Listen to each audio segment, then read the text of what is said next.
the talks are organised by the Arts University Bournemouth. I know many of you know that, but I'm just spelling that out. I'm hoping to run more talks in the autumn. That's something I might contact you all about via email. This year's theme is this young, gifted and making it. And basically that's my reaction to hearing so many negative stories about the photography industry. Could somebody let Lucinda in? She's at the door.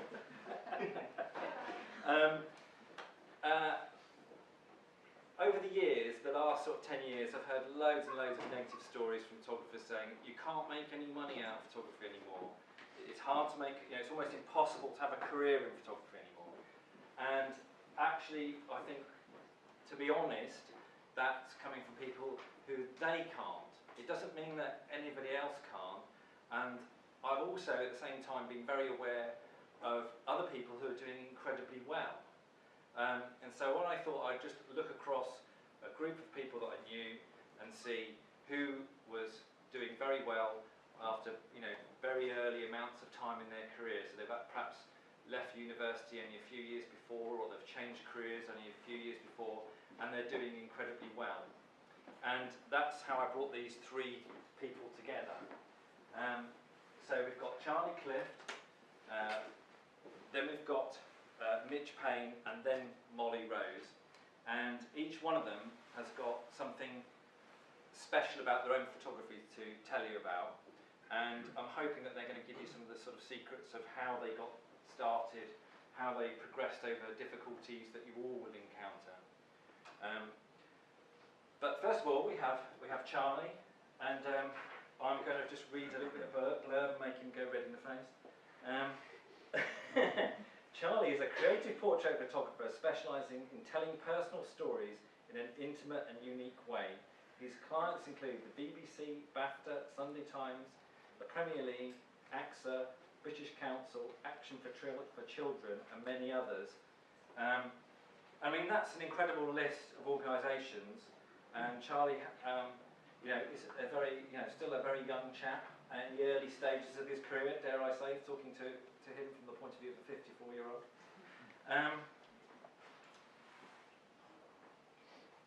He's had his work included in the Creative Review Annual, the Taylor Westing Photo Prize, which many of you have seen his picture of Farage, I couldn't remember his name then, I can remember his face. The Association of Photographers Awards, and the British Journal of Photography Portrait of Britain. Thank you, Charlie. Could we just knock the top lights off? Thank you very much, firstly for inviting me, and thank you everyone for coming. Quite frankly, I feel a bit overwhelmed by being included in Young, Gifted and Making It. So I wanted to start by saying I don't feel I've made it at all. I think this guy has. I wanted to start with a representation of what actually making it is like. And I was lucky enough to meet this guy recently when I photographed the BAFTA Film Awards. And I realised that, I don't want to stand up here and just talk about my career and make it look all golden and wonderful. I wanted to actually try and give useful advice to you. And so I'm basically going to boil it down to Charlie's top 3 tips about how I go about trying to make a career and a living in photography.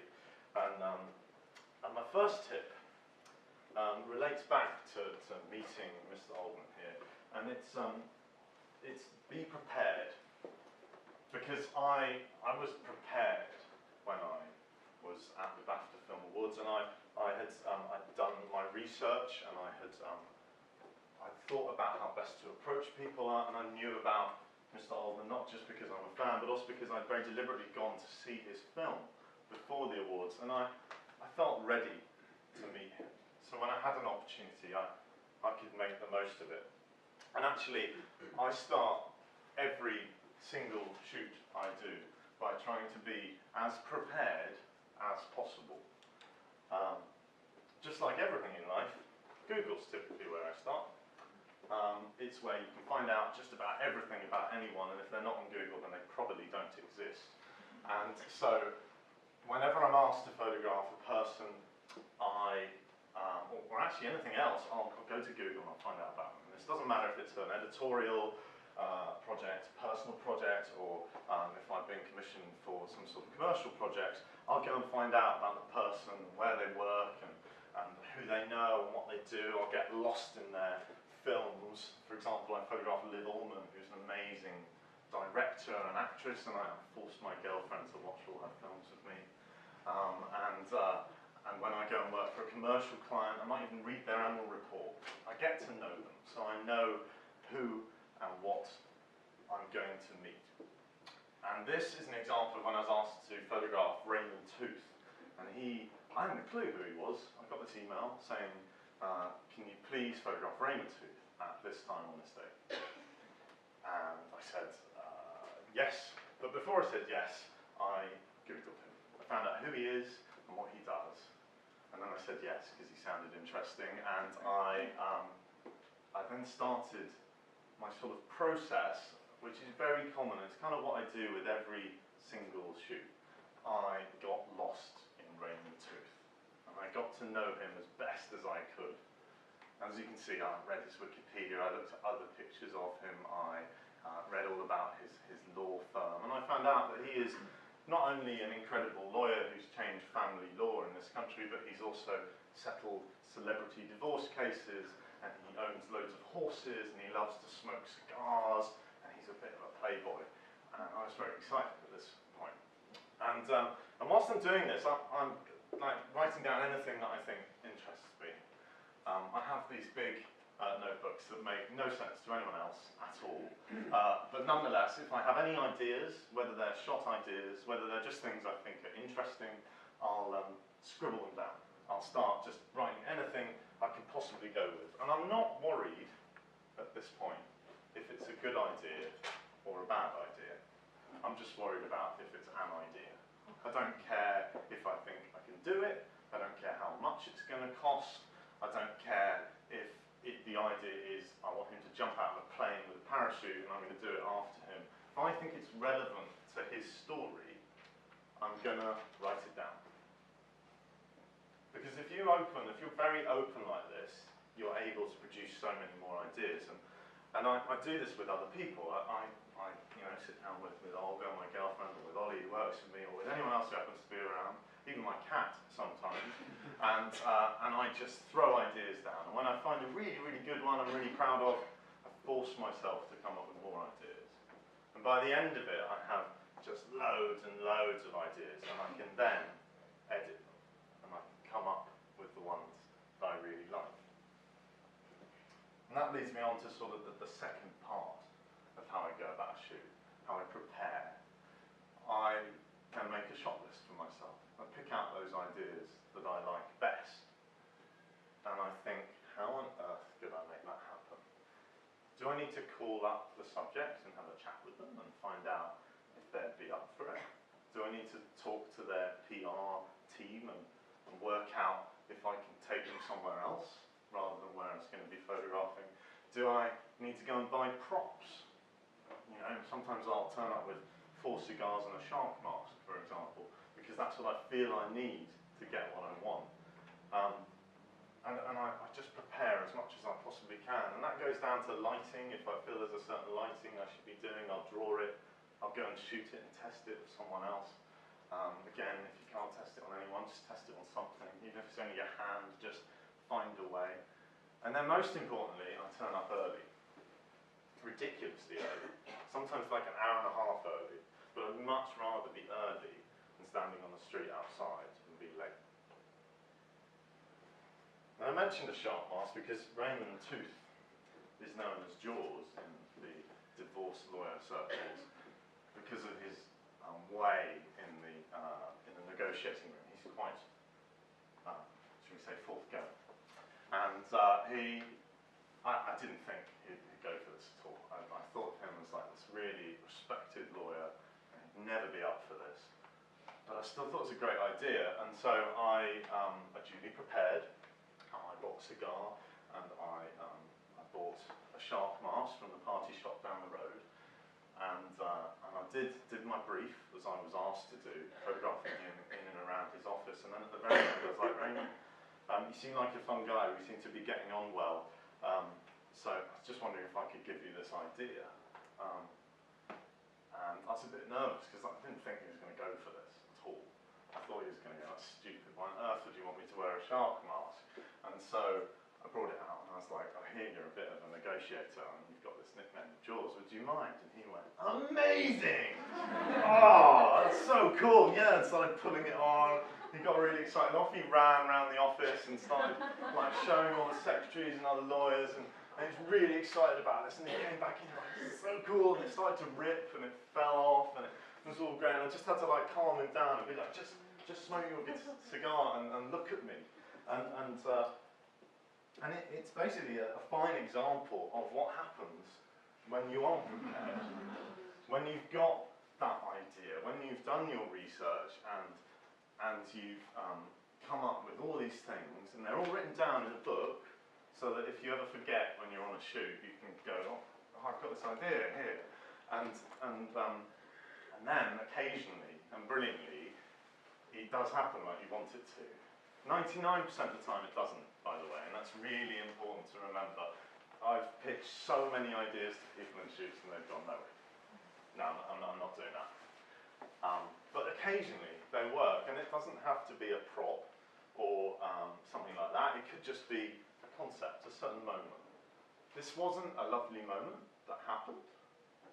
I asked her to close her eyes. I'd had that thought a few days earlier, and I thought, I wonder if we just let this thoughtful lady literally close her eyes and think about herself for a moment. And it took seconds on the shoot, but it made a wonderful picture, and in my opinion, by far the best from this shoot. And it's how I come up with ideas like this, and they take huge amounts of preparation, but only if you come up with the idea first can you then go and prepare them. And only when you've got loads of ideas in your bag can you actually truly improvise and see what happens and go with people.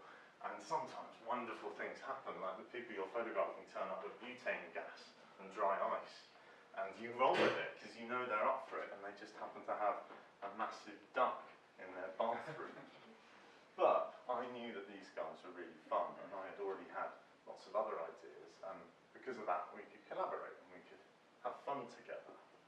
And that's how I approach my shoots. So top tip number one is be prepared. And when you are prepared, wonderful things just might happen. But if you aren't prepared, I tend to find they don't. But of course, it's all very well me standing up here and talking about these interesting people I got to photograph. But what most people probably want to know is how on earth did I get asked to photograph Raymond Tooth or these crazy science presenters? Because that doesn't just happen by pure luck. I don't get a call out of the blue. It takes, quite frankly, years and years of hard work. And so I thought the best way to explain this is through an example with the Sunday Times magazine. So my top tip number 2 is if you don't ask, you don't get, and then you have to be very persistent.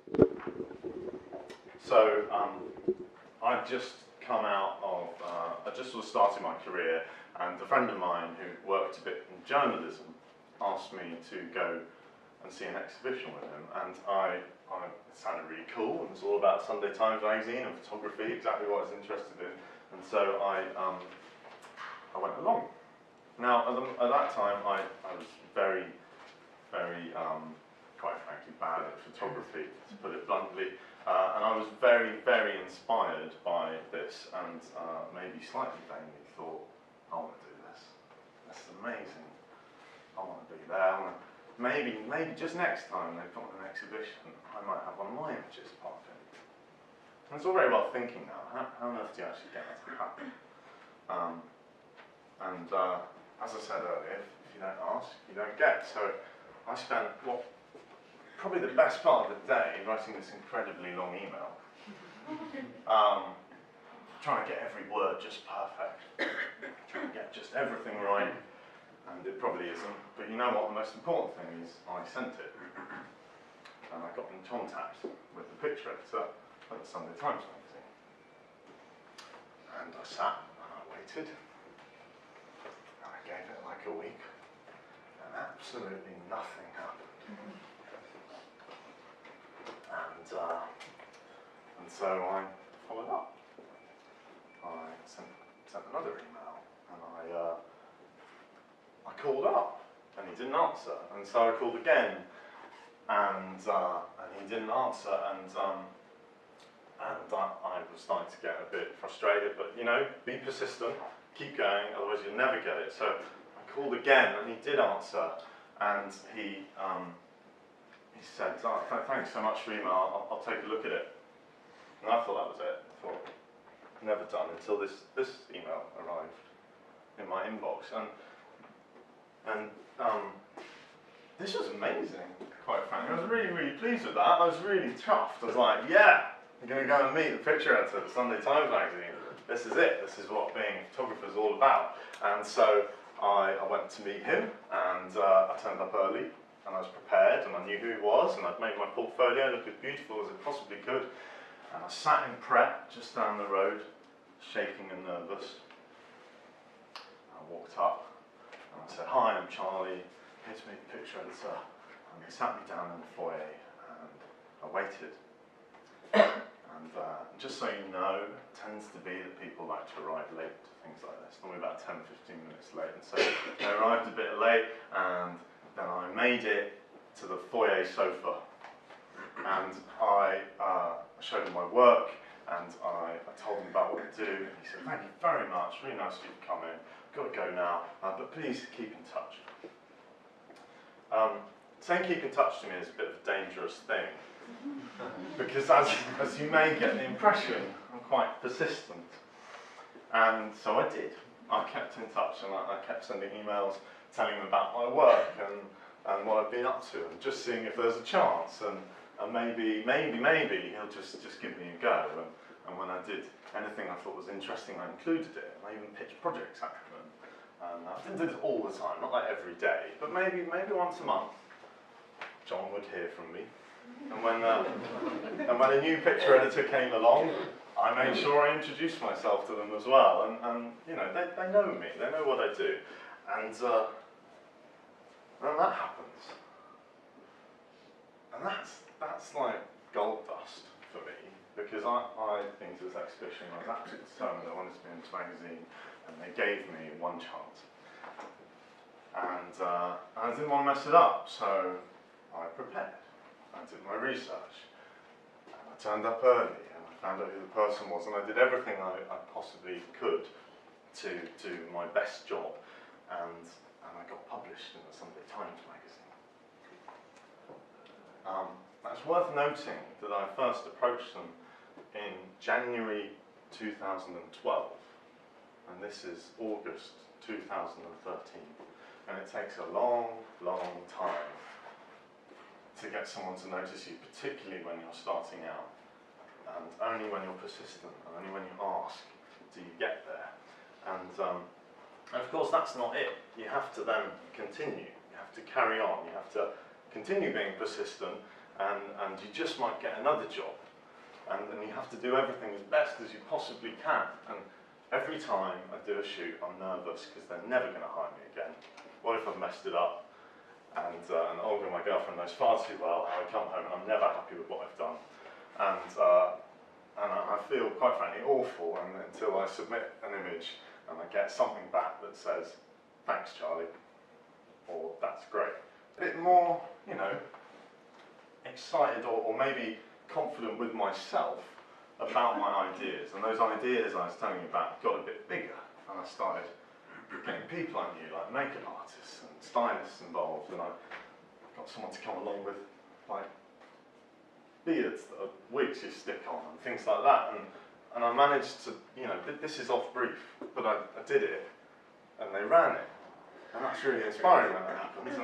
And so you come up with all these amazing ideas, like what if I get to photograph Ed Balls, and he's going to dance everywhere, he's going to do the cha-cha-cha around the office, it's going to be incredible.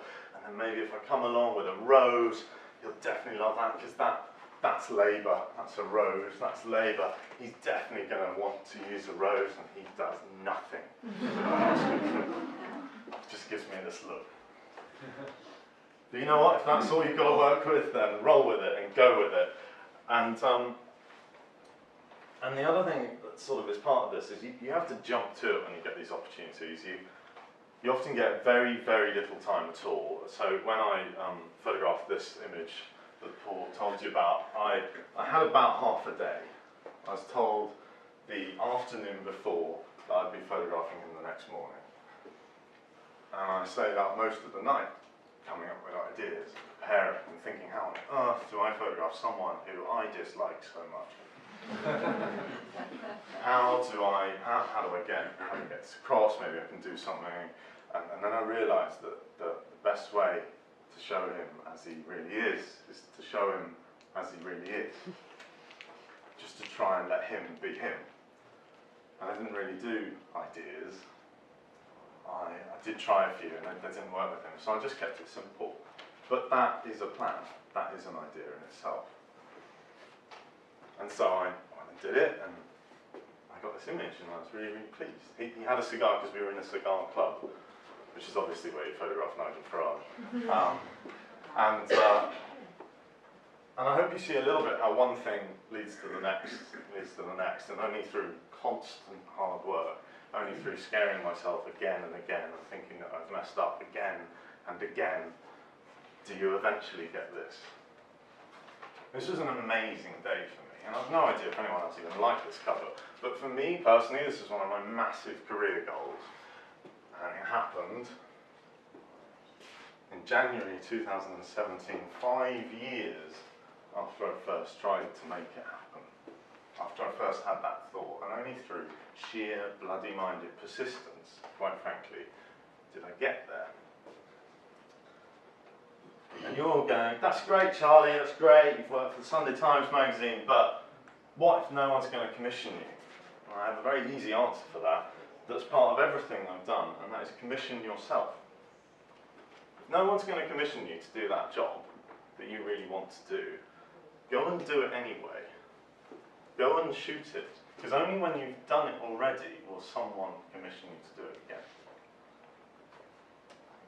And back a long time ago, when was this, 2013, I didn't have that much of an interesting portfolio, and I definitely didn't have, what I wanted to do, which was tell people stories, go and join their lives, and preferably do it abroad, because that's fun, right? And I was also quite angry about the way people were talking about immigration, and I realised the only way to talk to Brits about immigration is to photograph Brits. And so I went and photographed Brits who are immigrants in other countries. And so I did my research, yeah? I hit Google, and I asked everyone I met for about 6 months if they knew a Brit who lived in Spain, because I chose Spain because it's got like the majority of British people who live abroad, I think more than anywhere else in Europe. And so I started like just throwing any moment of spare time into this. So I was like, I wonder if there's a cricket club in Alicante, and there wasn't, right? And then it's like, okay, I wonder if there's a like British barbers or something like that. But there is a bowls club, and there are all these other weird things. There's like football club and supporters and all those kinds of things. And I started to get really engrossed in this. And I realised that what I'd done is I commissioned myself to do the project that I was wishing someone had commissioned me to do. And it's also worth saying that I was completely broke at this time. The only money I'd saved up from getting a little bit of work, I put totally back into my photography. And the way I paid for this was just. I just managed to do it. I was just surviving, and nonetheless I felt this was really important to go and photograph what I loved in the way I wanted to do it. And the way I did that was I got in contact with people, and I called them up, and I found out about them, and I got to know them, and I got them to introduce me to other people, and it sort of grew, and I developed a way of working. And I put out things, and I slowly, after a while, developed this big spread of people all over Mediterranean Spain who were British, who were leading different lives. I came back from that trip with a body of work that for the first time ever I was really quite proud of. And And not only that, I felt I'd for the first time made not just a nice picture, but many pictures that worked together and therefore told a story, said something bigger than a single image. And also I got to meet people like Simon, who were just wonderful, and Carol here, who plays bowls in Javier, a place where they have iron brew in the bar, and little Francesca, who's at the naughty shop. This is in Spain, by the way. They just have Iceland's there, which are the British shops, a bit like the Polski Sklep up the road from you. It's just like that, and it's considered a bit naughty by some Brits to go and shop there, but they do it anyway. And I was really proud of that, but I didn't want to just let that go.